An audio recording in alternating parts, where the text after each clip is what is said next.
Hi అండి.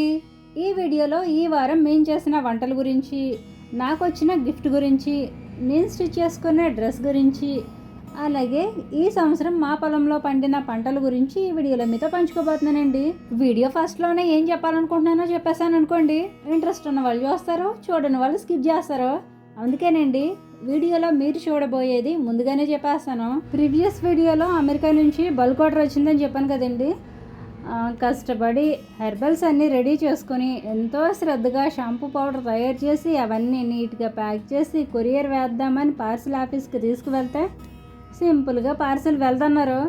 విదేశాలకు పంపించే వాటిలో కొన్ని తీసుకోరటండి. అందులో హెర్బల్స్ ఒకటి. హెర్బల్ షాంపూ పౌడర్లో వాడే విత్తనాల వల్ల అమెరికా వీటిని ఎలో చేయదటండి. అందుకని ఈ ఆర్డర్ క్యాన్సిల్ అయింది. ఆర్డర్ క్యాన్సిల్ అయినందుకు నేనేం ఫీల్ అవ్వలేదు రండి. ఏది జరిగినా మన మంచికే. ఇలా జరగడం వల్ల తెలియని విషయాలు తెలుస్తాయి. నెక్స్ట్ టైం ఏం పంపించాలో ఏం పంపించకూడదో తెలుస్తుంది. నేను చేసింది తక్కువ క్వాంటిటీలోనే కాబట్టి షాంపూ పౌడర్ వెంటనే స్టాక్ అయిపోయింది. చేసిన పౌడర్ అంతా మన లోకల్లోనే అయిపోయింది. ఇక ఈ కాకరకాయలు మన పద్మకి పంపించడానికి ప్యాక్ చేస్తున్నారు. మన పెరట్లో కాకరకాయలు అయితే చాలామందికి ఇచ్చానండి. వారానికి కేజీకి ఎక్కువే కాస్తున్నాయి. మన కస్టమర్స్కి కూడా పంపిస్తున్నాను. లాస్ట్ వీడియోలో అమ్మాళ్ళ ఇంటికి వెళ్ళమని చెప్పాను కదండి. వచ్చేటప్పుడు తాటిపళ్ళు తెచ్చాము. తాటిపళ్ళు ఈ సీజన్లోనే దొరుకుతాయి కదండి. అందుకని వీటితో తాటి బూరెలు అయితే స్టార్ట్ చేసేసాం. ఈ తాటిపళ్ళతో తయారు చేసే తాటి బూరెలు, తాటి గారెలు చాలామంది ఇష్టపడతారు. ముఖ్యంగా మన గోదావరి జిల్లాలో ఇవి చాలా ఫేమస్ కదండి.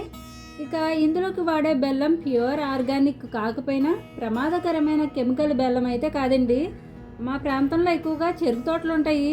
ఆ చెరుకు తోటల్లోనే ఈ బెల్లం తయారు చేస్తారు. అక్కడి నుంచే నేరుగా తెచ్చాము.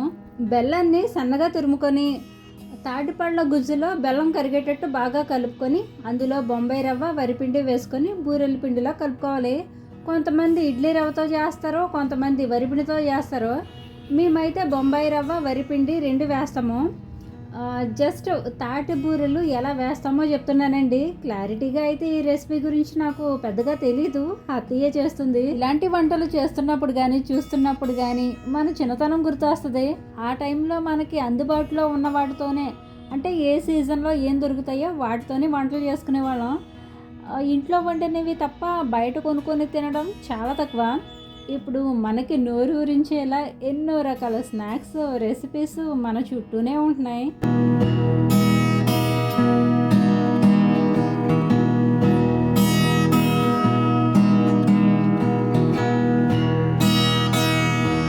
ఇక ఈ సంవత్సరం మన పొలంలో మినుములు, నువ్వులు పండేయండి. ఆ మినుములతోనే అత్తయ్య సున్నుండలు చేసింది. మేము అమ్మాళ్ళ ఇంటికి వెళ్ళినప్పుడు అత్తయ్య మినుములు వేయించి పిండి పట్టించి రెడీగా ఉంచింది. అమ్మాళ్ళ ఇంటి నుండి వచ్చేటప్పుడు బెల్లం, నెయ్యి తెచ్చాము. అవి తెచ్చిన తర్వాత అత్తయ్య సున్నుండలు చేసేసింది. మా ఇంట్లో వాళ్ళందరికీ సున్నుండలు అంటే చాలా ఇష్టమండి. ఇలా చేసినవన్నీ ఒక వారం రోజుల్లోనే అయిపోతాయి. అంత ఇష్టంగా తింటారు. కానీ వండి పెట్టడానికి ఇవేమి నాకు రావండి. ఇలాంటివన్నీ అత్తయ్య చేస్తుంది. ఇలాంటివి చేసి పెట్టే వాళ్ళు ఉండడం కూడా ఒక అదృష్టమేనండి. అత్తయ్యకి పాతకాలం పనులన్నీ వచ్చండి. అంటే రుబ్బడాలు, దంచడాలు, విసరడాలు, సెరగడాలు, పిండి వంటలు లాంటివి వండడం, ఇలా అన్నమాట. అత్తయ్యకి రాని పనులేమో నాకు వచ్చు, నాకు రాని పనులేమో అత్తయ్యకి వచ్చు. ఇలా ఒకరికి రాకపోయినా ఆ పని పెండింగ్ పడిపోకుండా ఎలాగోలా ఇద్దరం కలిసి ఆ పని పూర్తి చేసేస్తాం. ఫైనల్గా మన పొలంలో పండిన మినుములతో సున్నుండలు రెడీ అయిపోయాయి. తర్వాత నువ్వులు కూడా శుభ్రం చేసేసాము. ఈ సంవత్సరం మినుములు, నువ్వులు, వరి పండించామండి. నువ్వులు, మినుములు లాస్ అయినండి. పంట దిగుబడి చాలా తక్కువ వచ్చింది. వచ్చినవైనా ఒబ్బడి చేసుకోవాలి కదండి.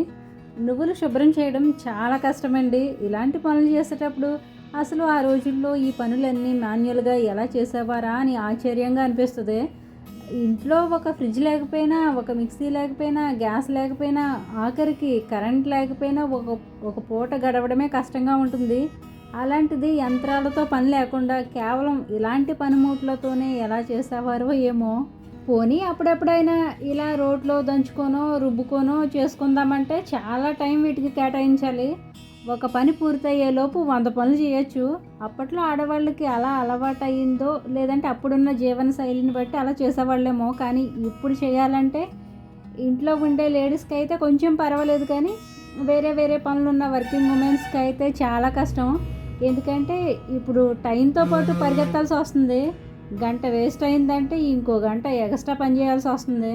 ఏంటోనండి జీవితం, దేనికోసం కష్టపడుతున్నామో దాన్ని తృప్తిగా ఎంజాయ్ చేయడానికి టైం ఉండట్లేదు.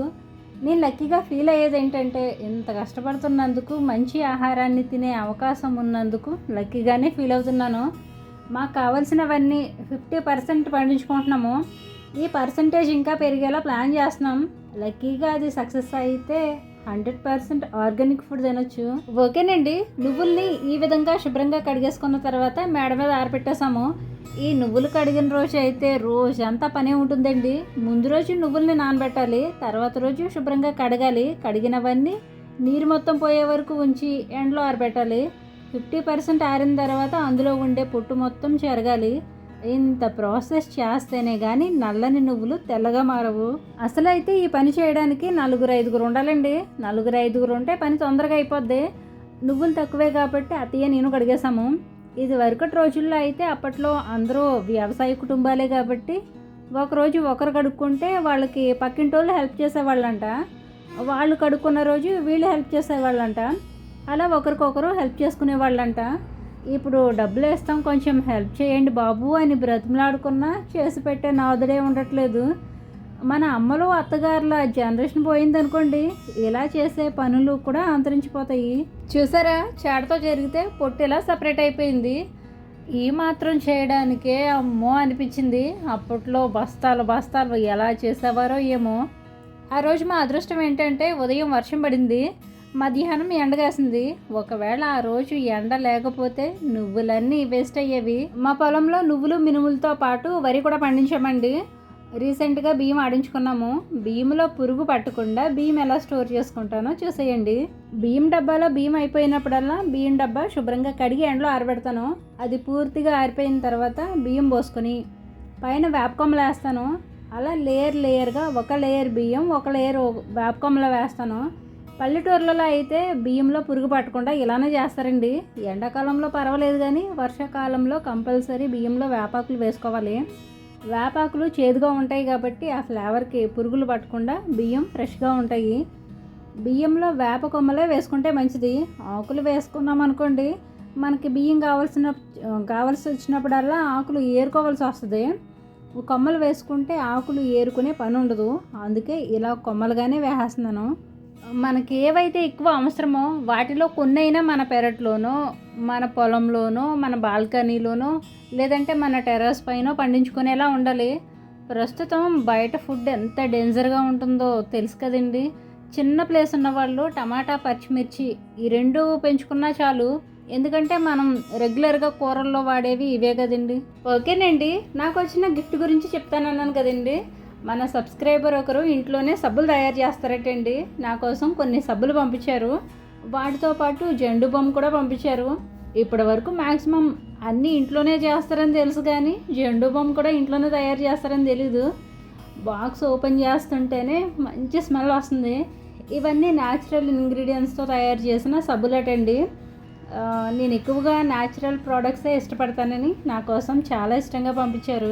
ఈ సోప్స్ వచ్చేసి ఆరెంజ్, టొమాటో, అలోవెరాతో తయారు చేశారటండి. అన్నీ కూడా మంచి ఫ్లేవర్ వస్తూ చాలా బాగున్నాయి. మా ఇంట్లో అందరం పని చేసేవాళ్ళమే కదండి. బాడీ పెయిన్స్ ఏమైనా వస్తే వాడుకుంటామేమోనని పెయిన్ బాంబ్స్ కూడా పంపించారు. నాకైతే ఈ సబ్బుల స్మెల్ చాలా బాగా నచ్చేసింది. చాలామంది లేడీస్ ఇప్పుడు ఖాళీగా లేకుండా ఇలా ఏదో ఒకటి చేసుకుంటున్నారు. ఇలా ఉండే లేడీస్ అంటే నాకు చాలా రెస్పెక్ట్ అండి. ఇది నా వల్ల కాదేమో అనుకోకుండా ఏదో ఒక ప్రయత్నం చేసి ముందుకు వెళ్ళడమే మంచిది.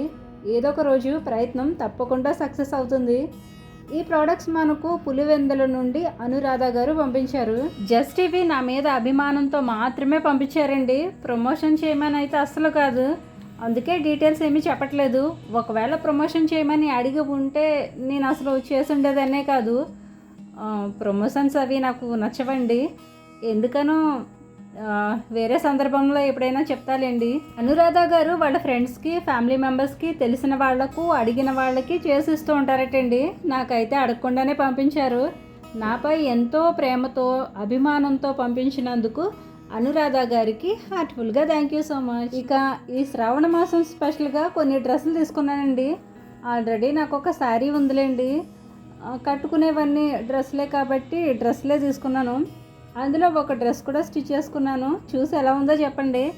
మీరు వరలక్ష్మి వ్రతం చేసుకుంటే కనుక లాస్ట్ ఇయర్ నేను వరలక్ష్మి వ్రతం చాలా సింపుల్గా చేసుకున్నానండి. ఆ వీడియో చూస్తే వ్రతం ఎలా చేసుకోవాలో మీకు ఎంతో కొంత ఇన్ఫర్మేటివ్గా ఉంటుంది. వీడియో లింకు ఎండ్ స్క్రీన్లో ఇస్తాను. ఇంట్రెస్ట్ ఉన్నవాళ్ళు చూడండి. ఓకేనండి, నేను కుట్టుకున్న డ్రెస్ ఇదేనండి. సింపుల్గా కాలర్ నెక్ పెట్టుకొని 3/4 హ్యాండ్స్ పెట్టుకున్నాను.